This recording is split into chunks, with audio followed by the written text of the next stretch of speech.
Merci et bonjour. Vous avez bien fait de venir aujourd'hui à notre journée annuelle connaissance que nous avons décidé de centrer aujourd'hui sur le changement climatique. Je voulais vous accueillir au nom de toute l'équipe qui a travaillé d'arrache-pied depuis pratiquement un an à ce sujet-là, en particulier Thomas Pelt et Julie Fabre, auteurs du rapport que nous publions aujourd'hui sur le changement climatique, une synthèse scientifique. Vous le verrez à travers la journée, les faits sont impressionnants.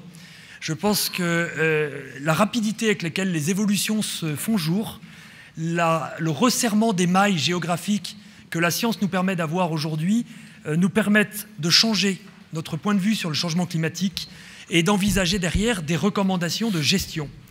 Nous allons accueillir tout de suite en ouverture Jean-François Carinco, le préfet du Rhône, préfet coordonnateur bassin, préfet de tout près, juste à côté d'ici, jusqu'à très loin, au bout du bassin Rhône-Méditerranée, et qui est, vous le savez, le bassin le plus concerné par le changement climatique, qui va nous dire l'importance que a pour un gestionnaire ces questions de gestion quantitative de l'eau.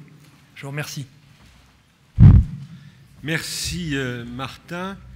Mesdames, Messieurs les élus, je salue ceux qui viennent de Montpellier notamment, Monsieur le directeur général de l'Agence de l'eau, Mesdames, Messieurs, je suis particulièrement heureux de me trouver aujourd'hui parmi vous, même si c'est pour vous faire part de mon inquiétude.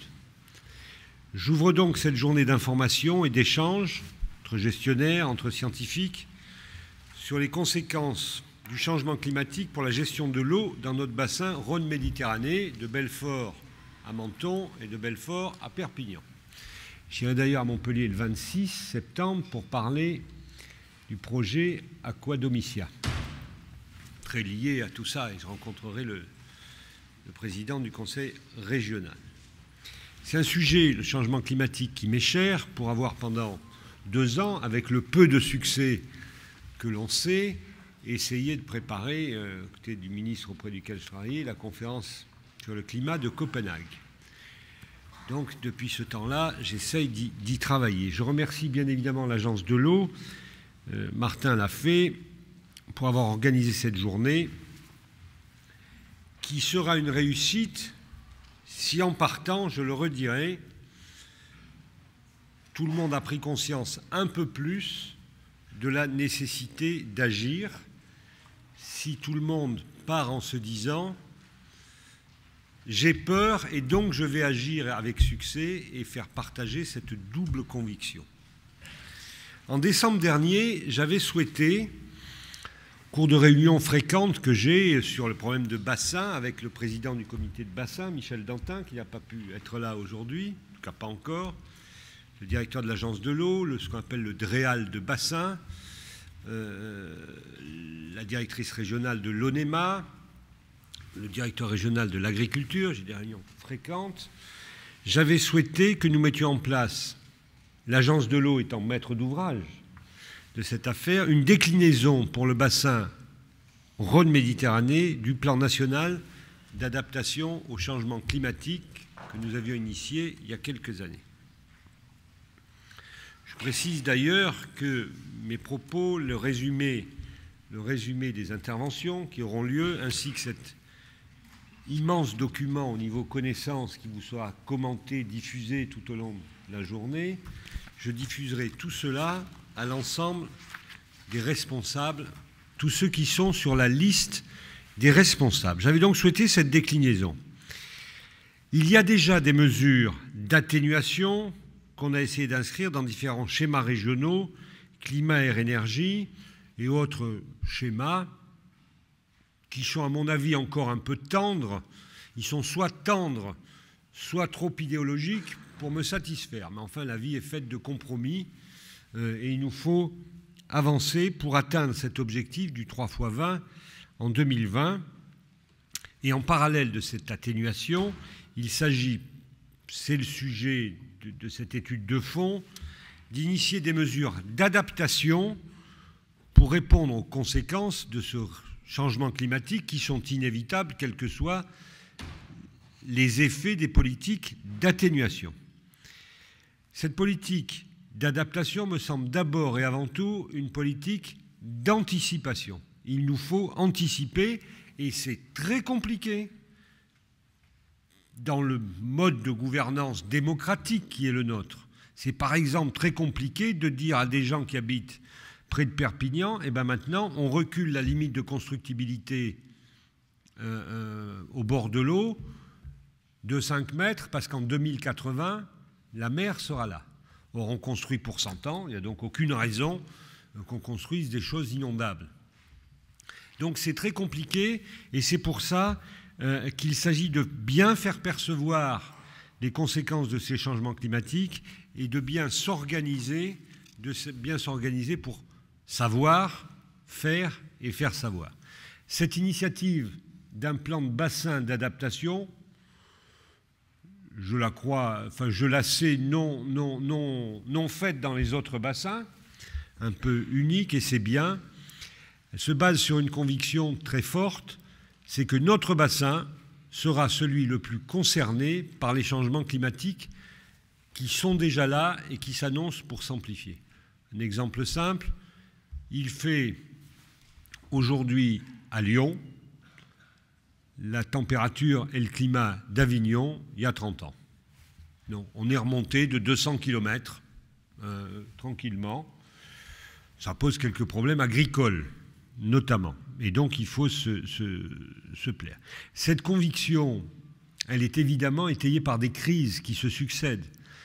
La sécheresse, non pas de 2003, mais de 2011. Je vous rappelle qu'à un moment donné, en juin 2011, il y avait 30 mètres cubes secondes dans la Saône, à Lyon. Moi, j'en faisais des rêves où un matin, je me réveillais, il n'y avait plus d'eau dans la Saône. 30 mètres cubes secondes, c'est rien. Mais vous avez des crises qui succèdent sur des territoires comme l'Ardèche, avec ses conséquences économiques sur le tourisme. Quant à Vallon-Pont d'Arc, il n'y aura plus d'eau. Mais vous prenez le débouché de Louvèze sur le Rhône, les entreprises païennes, elles n'ont plus assez d'eau pour faire ce qu'elles ont à faire en matière textile. Donc tous les ans, on déclenche des crises.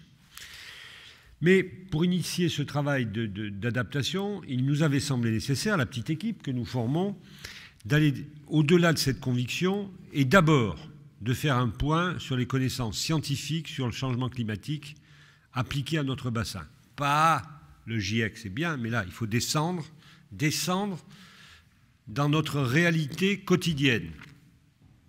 C'est ce document fondamental dont vous allez parler aujourd'hui.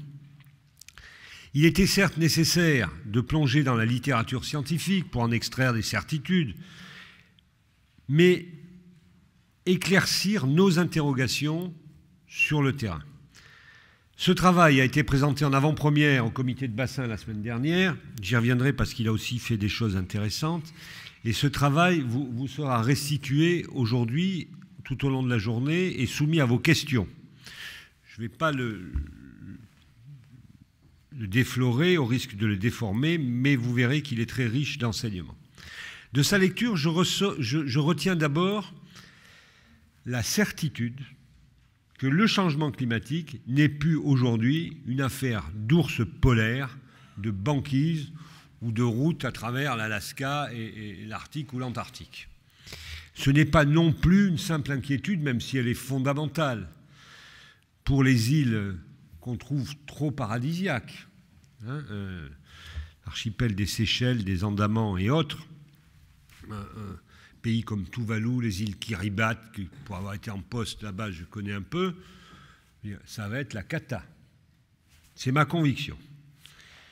À la fin du siècle, elles sont réellement menacées, peut-être pas d'engloutissement, mais enfin de conditions qui fait qu'on ne pourra plus y vivre, avec comme conséquence notamment, c'est une autre politique d'adaptation, des mouvements migratoires mondiaux aux côtés duquel les mouvements migratoires induits par les crises politiques et la bêtise humaine ne sont rien. Ne sont rien. Voilà. Aujourd'hui, on a des mouvements migratoires politiques, de misère. Mais quand on aura des mouvements migratoires climatiques, ça va être autre chose. Mais il s'agit bien, en tout cas, c'est ce que je veux dire, pour le bassin Rhône-Méditerranée, d'une évolution qui nous concerne déjà. Je ne veux pas, en dehors de toute politique, en matière climatique, le changement, c'est maintenant. Ça, il n'y a aucun doute.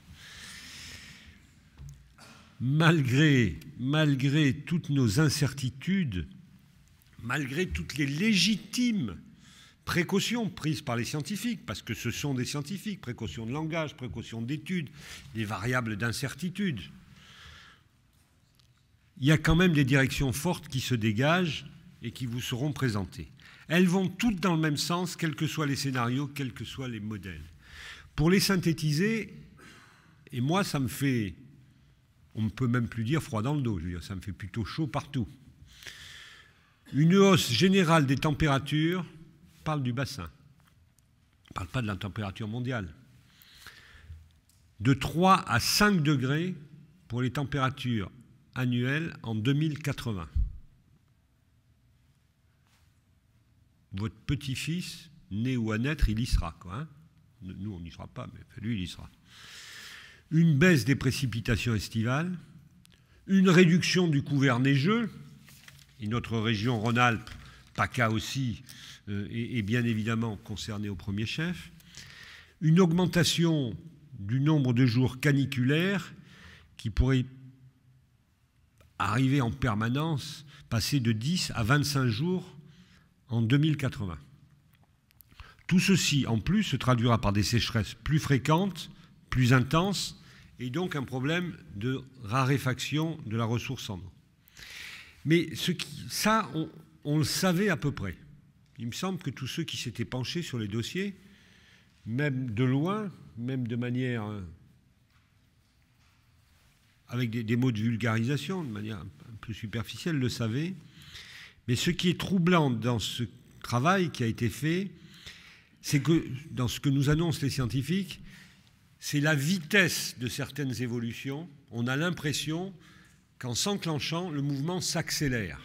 On n'a pas une vitesse constante de la dégradation. Ainsi, ça, ce n'est pas pour nos petits-enfants, ni pour nos enfants, c'est juste pour un certain nombre de nos concitoyens. La baisse de l'enneigement à 1200 mètres. Et vous savez qu'il y a beaucoup de belles stations qui sont à 1100 mètres. La Clusaz, c'est 1100 mètres. Hein, voilà. Les plus belles stations pour ceux qui y vont.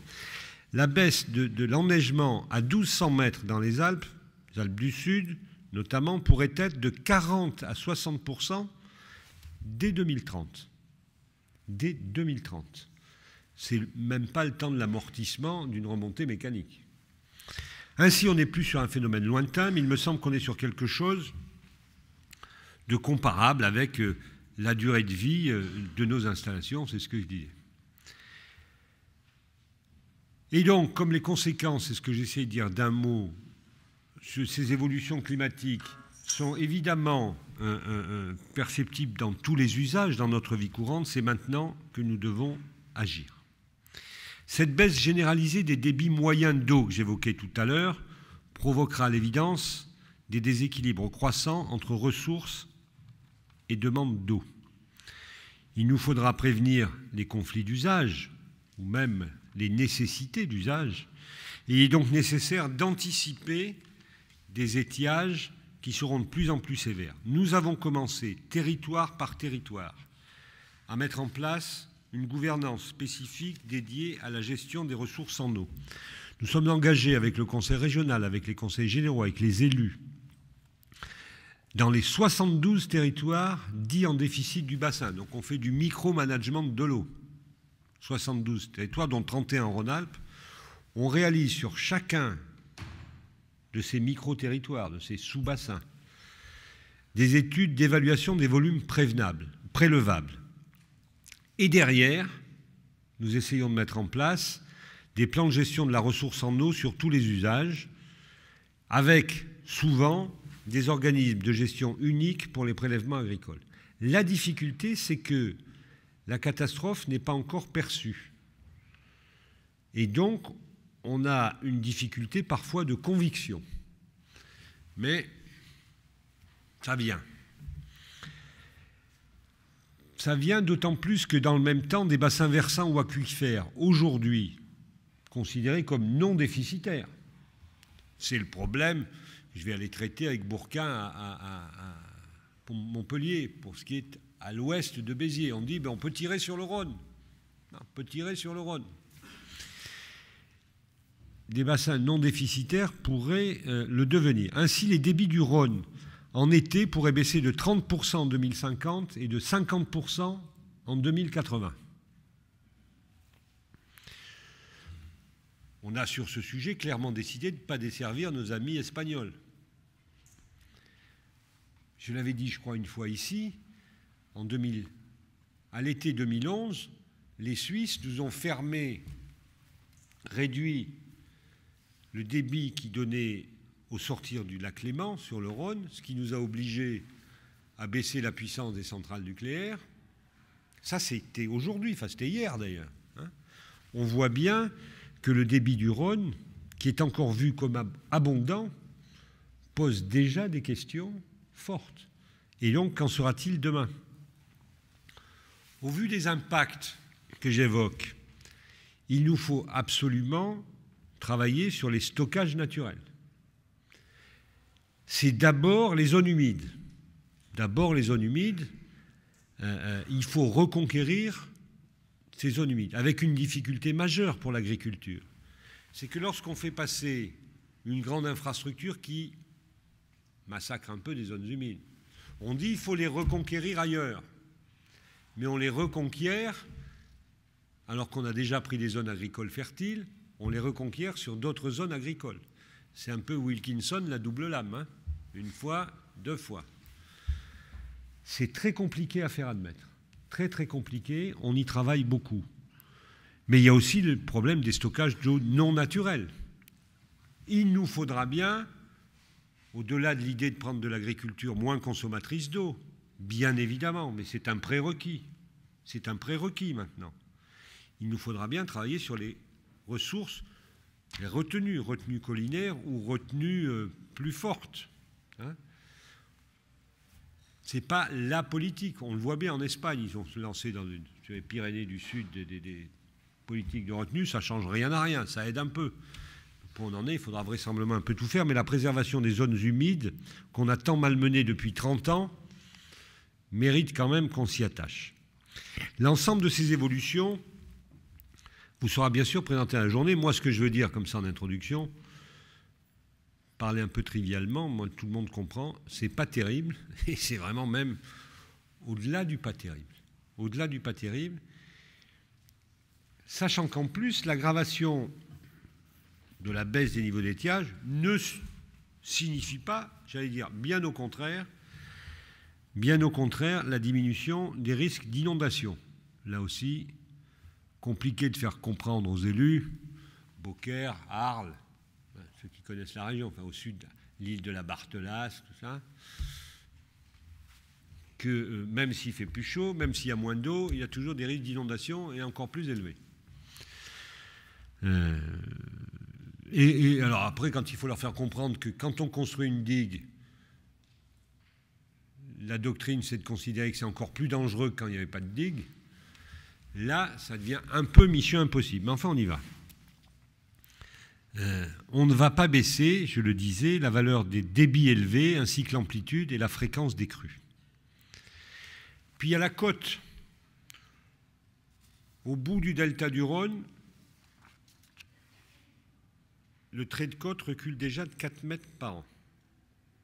C'est considérable.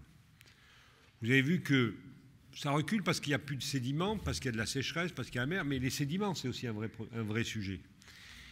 J'ai décidé et fait, alors ça a hurlé, des chasses sur le Rhône aux barrages, les barrages suisses, là, quoi. Si on ne chasse pas sur le Rhône, ça n'aide pas à faire des sédiments, d'une part, et ça aide au retrait ça amplifie le recul du trait de côte, et ça fait monter, dans ces périodes de sécheresse, le niveau d'eau sur le lac Léman. Tout est contradictoire, mais c'est bien dans son ensemble. C'est l'ensemble des contradictions qui font la réalité. Il n'y a pas de synthèse. Hein. Thèse, antithèse, synthèse, ça n'existe pas en la matière. C'est version A, sa face duale B, et c'est l'ensemble de ces contradictions qui font la réalité. Mais après, quand vous chassez, ce qu'on a fait cet été sur le Rhône, tous nos amis écologistes, pêcheurs, riviéristes, élus locaux de la Terre disent « Vous avez vu, l'eau est sale. » Bon.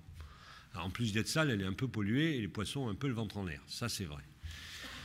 Mais voilà, on est dans un tissu énorme de contradictions.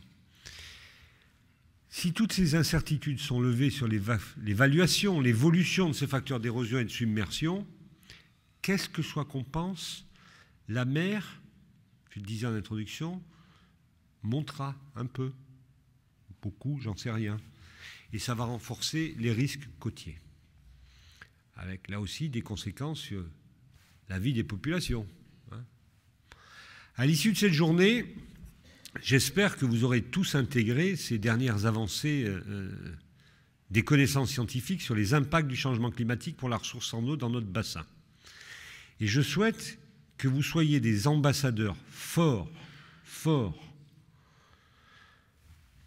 de cette peur raisonnée, parce qu'il y a des solutions. On a la chance de vivre dans des climats tempérés. Mais quand il fait 3 degrés au Sahara, c'est chaud. 3 degrés ici, on aura des oliviers, je l'ai dit une fois, on aura des oliviers dans la vallée de Chamonix, mais ce n'est pas désagréable non plus. Il faut juste anticiper. Juste anticiper. Vous savez, ceux qui connaissent la route de Nîmes à l'est, vers Langogne et Clermont, pays des Camisards, Chamborigo, Concoul, Villefort, on voit bien année après année la limite qui varie pour le changement de végétation. On a dépassé le col de Porte, puis Chamborigo, voilà, ça a changé. Et donc, moi, je vous demande, je souhaite, que vous sortiez de cette journée de travail en ayant une peur raisonnée, mais en étant persuadé que s'il est urgent d'agir, il est possible d'agir. Il est possible d'agir. Je souhaite que tous les élus qui sont là, et on va s'y employer avec Martin, avec d'autres, intègrent bien ces réflexions dans l'ensemble des politiques publiques. On travaille beaucoup en région Rhône-Alpes sur la non-consommation d'espace pour préserver les espaces agricoles, les zones humides, les espaces naturels. Mais il faut bien que cet enjeu de l'eau, demain, c'est-à-dire tout de suite, ces enjeux du changement climatique, inspirent complètement les démarches de planification territoriale qu'ils initient, SCOT, PLU, etc. J'avais tenté, dans mon poste antérieur, précédent, de proposer au Parlement de faire des PLU intercommunaux, PLU intercommunaux. Politique a fait en sorte qu'on m'a dit « rentre à la maison, pas pour toi ». Je pense qu'on va y revenir. Il faut que les planifications soient plus larges si on veut prendre en compte ces enjeux. Voilà, en tout cas, moi, je me réjouis que ce qu'on avait décidé ensemble à quelques-uns, notre plan de bassin d'adaptation au changement climatique, s'appuie sur des connaissances, et je le disais, peut déjà s'appuyer, on a toujours des regrets, sur le 10e programme de l'Agence de l'eau qui a été approuvé la semaine dernière, même si je le trouve encore marqué par le sceau de la non-connaissance du futur, par le sceau des interrogations, des petits égoïsmes. Mais pourquoi je vais payer pour l'autre? Mais pourquoi chacun ne veut pas en faire plus? N'empêche que nous avons multiplié par plus de 2,5 les crédits consacrés à l'adaptation. C'est un vrai démarrage. C'est par plus de 2,5. Ça veut dire qu'on va chercher des sous aux gens. C'est clair. Et c'est bien. Et je pense que ce plan va permettre de bien... Et ce qu'on fait là, c'est la base du prochain SDAGE 2016-2021 qui, lui, sera fondamental pour l'avenir de notre bassin. Voilà, moi, je vous souhaite des échanges très, très riches. J'aurais bien aimé rester toute la journée, pour être honnête. Vous le sentez, j'espère, dans la conviction que je mets à mes propos. Mais malheureusement, il faut que j'aille à une autre réunion. Bon boulot, merci d'être là, parce que je pense qu'on a besoin que vous soyez là. Et surtout, après, un grand merci à tous ceux qui ont fait ça. Vous allez voir, c'est super. C'est juste la trouille par écrit. Merci à vous.